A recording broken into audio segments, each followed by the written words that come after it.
Avant de commencer, veillez à vous munir des outils suivants.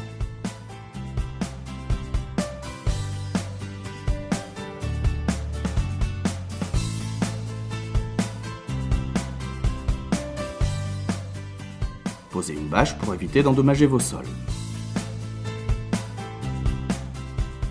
Grattez la surface du mur avec un couteau de peintre pour éliminer toutes les aspérités.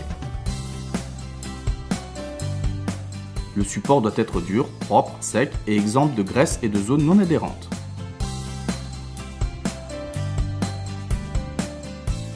Poncez les anciennes peintures pour une meilleure accroche.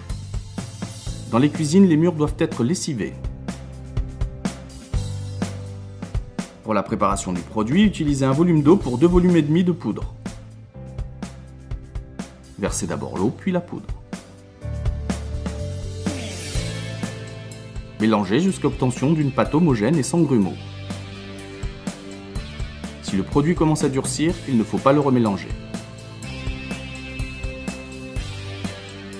Prélevez l'enduit dans l'auge avec un couteau de peintre à lame large, puis chargez-le sur la face biseautée de la lame du couteau à enduire en raclant les lames l'une sur l'autre. Placez votre pouce sous le couteau. Tenez le couteau à enduire afin de former un angle constant avec le mur de plus ou moins 30 degrés selon l'épaisseur de lissage désirée. Bien faire attention à l'état de la lame, la moindre petite aspérité va impacter le lissage.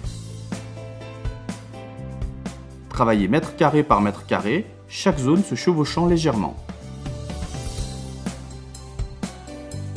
Faites des mouvements circulaires.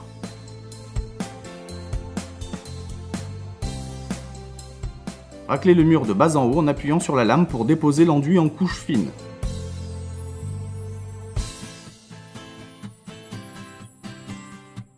Une taloche lisseuse peut être également utilisée.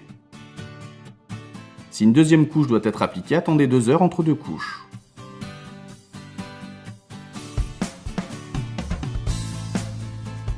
Après séchage, poncez la surface avec une cale à poncer équipée d'un papier de verre à grains fins. Dépoussiérez à l'aide d'une balayette.